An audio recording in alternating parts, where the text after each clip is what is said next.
வணக்கம். காலை நேர செய்திகள். முதலில் தலைப்புச் செய்திகள். என்னை காப்பாற்றுங்கள். அழுது கொண்டே சக்தி வாய்ந்த அமைச்சரை அழைத்த நாமல். ரணிலின் பிரச்சார கூட்டத்தில் வழங்கவிருந்த பிரியாணி. தேர்தல் ஆணைக்குழுவின் அதிரடி நடவடிக்கை. முல்லைத்தீவில் தமிழ் பொது வேட்பாளருக்கு ஆதரவாக முன்னெடுக்கப்பட்ட பொதுக்கூட்டம். வவுனியாவில் ரணில் விக்ரமசிங்கவின் மாபெரும் பிரச்சார கூட்டம். மலையக மக்களின் பிரச்சினைகளுக்கு நிரந்தர தீர்வு, ரணில் உறுதி. ஜனாதிபதி தேர்தல் ஆதரவு நிலைப்பாட்டால் உடைந்தது தமிழரசு கட்சி. கிளப் வசந்த கொலை விவகாரம் விசாரணையில் வெளிவரும் புதிய தகவல்கள். தொடர்பென விரிவான செய்திகள். அரகலிய போராட்டத்தின் போது நாடாளுமன்ற உறுப்பினர் நாமல் ராஜபக்ஷ தன்னை காப்பாற்றுமாறு அழுது கொண்டே தொலைபேசியில் அழைத்ததாக அமைச்சர் நிமல் ஸ்ரீபால டிசில்வா தெரிவித்தார். அரகலிய போராளிகளால் அவர்களது வீடு முற்றுகையிடப்பட்ட போது தம்மை காப்பாற்றுமாறு நாமல் ராஜபக்ஷ இவ்வாறு தமக்கு அழைப்பு விடுத்ததாகவும் அதேவேளை இராணுவ தளபதியையும் அழைத்ததாகவும் அமைச்சர் கூறியுள்ளார். நாமல் ராஜபக்ஷ அன்று இருந்த நிலைமையை மறந்து இன்று தம்பட்டம் அடித்துக்கொண்டு ஜனாதிபதி பதவியை கோருகின்றார் என அவர் தெரிவித்துள்ளார். ஜனாதிபதி ரணில் விக்ரமசிங்கவை சுற்றி மக்கள் திரண்டுள்ளதாகவும் அவர் தெரிவித்துள்ளார். ஜனாதிபதி ரணில் விக்ரமசிங்கவுக்காக நடைபெற்ற ஜனாதிபதி தேர்தல் பிரச்சார கூட்டத்தில் கலந்து கொண்டு உரையாற்றும் போதே அவர் மேற்கண்டவாறு தெரிவித்தார். சுயேட்சை ஜனாதிபதி வேட்பாளர் ரணில் விக்ரமசிங்கவுக்கு ஆதரவாக நேற்று முன்தினம் இரவு கம்பளை பொத்தலப்பட்டிய மண்டபத்தில் நடைபெற்ற பொதுக்கூட்டத்தில் ஆதரவாளர்களுக்கு பிரியாணி வழங்கி உபசரிப்பதற்கு தயாரான நிலையில் தேர்தல்கள் ஆணைக்குழுவின் கண்டி உதவி தேர்தல் ஆணையாளர் உள்ளிட்ட அதிகாரிகள் வந்து நிகழ்வை ரத்து செய்ததுடன் உணவுப் பொருட்களை கைப்பற்றி கம்பளை காவல்துறையில் ஒப்படைப்பதற்கான ஏற்பாடுகள் செய்யப்பட்டன. திரண்டிருந்த ஆதரவாளர்களுக்கு இரவு உணவாக பிரியாணி வழங்க தயாராக இருப்பதாக தேர்தல் ஆணையத்துக்கு கிடைத்த புகாரின் அடிப்படையில் அதிகாரிகள் இந்த சோதனையை மேற்கொண்டனர். சுமார் 1500 ஆதரவாளர்களுக்கு வழங்க தயார் செய்யப்பட்ட உணவை பெரிய பாத்திரங்களில் அதிகாரிகள் எடுத்துச் சென்றனர். நேற்று இந்த மண்டபத்தில் நடக்கும் விழாவிற்காக உணவு தயார் செய்யப்பட்டுள்ளதாக சாப்பாடு கொண்டு வந்தவர்கள் தெரிவித்தனர். இரவு 8:30 மணிக்கு நடைபெறவிருந்த இந்த பொதுக்கூட்டத்தில் நீதியமைச்சர் அலி சப்ரி மற்றும் பலர் கலந்து கொள்ளவிருந்தனர்.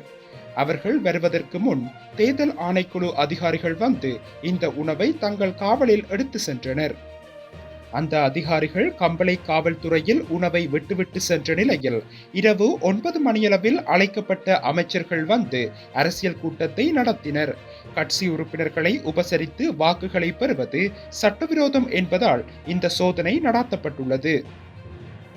முல்லைத்தீவில் தமிழ் பொது வேட்பாளருக்கு ஆதரவாக பொதுக்கூட்டம் ஒன்று முன்னெடுக்கப்பட்டுள்ளது. குறித்த கூட்டமானது நேற்று புதுக்குடியிருப்பு மத்திய கல்லூரி பொன்விழா மண்டபத்தில் பிற்பகல் 3 மணிக்கு இடம்பெற்றுள்ளது. நடைபெற்ற கூட்டத்தில் அரசியல் கட்சி தலைவர்கள் மற்றும் நாடாளுமன்ற உறுப்பினர்கள் உள்ளிட்ட பலர் கலந்து கொண்டிருந்தனர். மேலும் செல்வம் அடைக்கலநாதன், முன்னாள் நாடாளுமன்ற உறுப்பினர்களான சிவசக்தி ஆனந்தன், ஸ்ரீகாந்தா, முன்னாள் வடமாகாண சபை விவசாய அமைச்சர் சிவநேசன், ஜனநாயக போராளிகள் கட்சியை சேர்ந்த வேந்தன் மற்றும் நகுலேஷ் ஆகிய அரசியல் பிரமுகர்கள் இதில் கலந்து கொண்டுள்ளனர். மேலும் நூற்றுக்கணக்கான பொதுமக்கள் கூட்டத்துக்கு வருகை தந்திருந்தமை குறிப்பிடத்தக்கது. நடைபெறப்போகும் ஜனாதிபதி தேர்தலையொட்டி வவுனியாவில் ரணில் விக்ரமசிங்கவின் பிரச்சார கூட்டம் ஒன்று இடம்பெற்றுள்ளது. குறித்த கூட்டமானது நேற்று முன்னெடுக்கப்பட்டுள்ளது. ராஜாங்க அமைச்சர் காதர் மஸ்தான் மற்றும் மாவட்ட அபிவிருத்தி குழு தலைவர் கு திலீபன் ஆகியோரின் ஏற்பாட்டில் வவுனியா வைரவ புளியங்குளம் யங்ஸ்டர் விளையாட்டு மைதானத்தில் குறித்த பிரச்சார கூட்டம் இடம்பெற்றுள்ளது. கூட்டத்தில் சுமார் 5000 வரையிலான மக்கள் கலந்து கொண்டுள்ளனர். மேலும் ஜனாதிபதி ரணில் விக்ரமசிங்க, வெளிவிவகார அமைச்சர் அலி சப்ரி, நீர்வளங்கள் வடிகாலமைப்பு ராஜாங்க அமைச்சர் ஜீவன் தொண்டமான், உயர்கல்வி ராஜாங்க அமைச்சர் சுரேன் ராகவன், ஸ்ரீ டெலோ கட்சியின் செயலாளர் நாயகம் ப உதயராசா, முன்னாள் அமைச்சர் சுமதி பால, சுதந்திர கட்சியின் வவுனியா மாவட்ட அமைப்பாளர் வாசல, ஐக்கிய தேசிய கட்சியின் வன்னி மாவட்ட அமைப்பாளர் மயூரதன் மற்றும் மதகுருமார்கள் உள்ளிட்ட பலரும் கலந்து கொண்டமை குறிப்பிடத்தக்கது. மலையக மக்கள் எதிர்நோக்கும் பிரச்சனைகளுக்கு நிரந்தர தீர்வினை பெற்றுத் தருவதாக ஜனாதிபதி ரணில் விக்ரமசிங்க உறுதியளித்துள்ளார் என நீர்வளங்கள் மற்றும் தோட்ட உட்கட்டமைப்பு வசதிகள் அபிவிருத்தி அமைச்சர் ஜீவன் தொண்டமான் தெரிவித்துள்ளார்.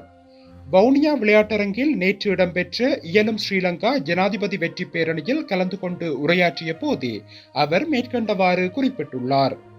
அவர் மேலும் தெரிவிக்கையில், மலையக மக்களை பொறுத்தவரையில் பலர் தற்காலிக நாட்சம்பளம் குறித்து பேசி வரும் நிலையில் ஜனாதிபதி ரணில் விக்ரமசிங்க அதற்கான ஒரு நிரந்தர தீர்வு எனும் அடிப்படையில் 1700 ரூபாய் சம்பளத்தினை பெற்றுத் தந்துள்ளார்.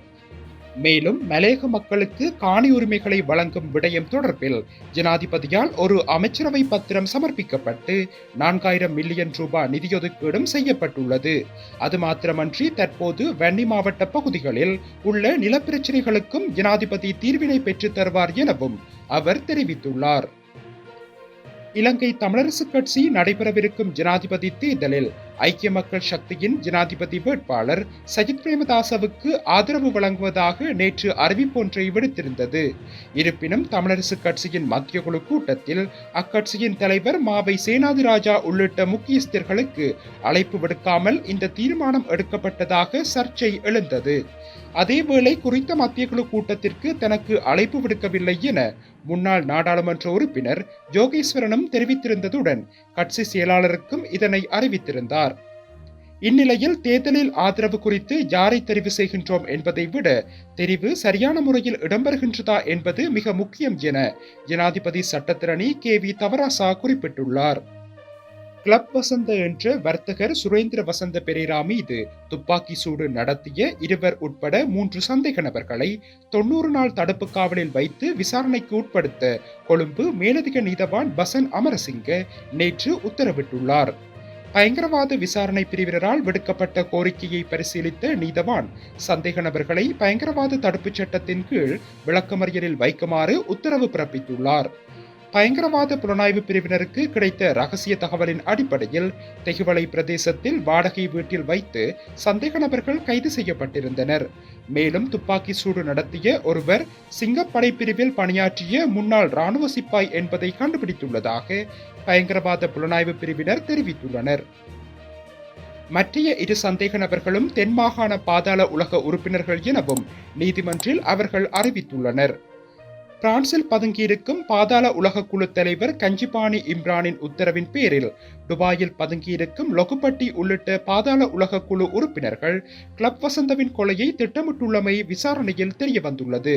இந்த சம்பவத்தில் துப்பாக்கி சூடு நடத்திய மற்றைய நபர் பாணந்துறை போலீசாரால் கைது செய்யப்பட்டுள்ளதாகவும் பயங்கரவாத விசாரணை பிரிவினர் நீதிமன்றில் தெரிவித்தனர்.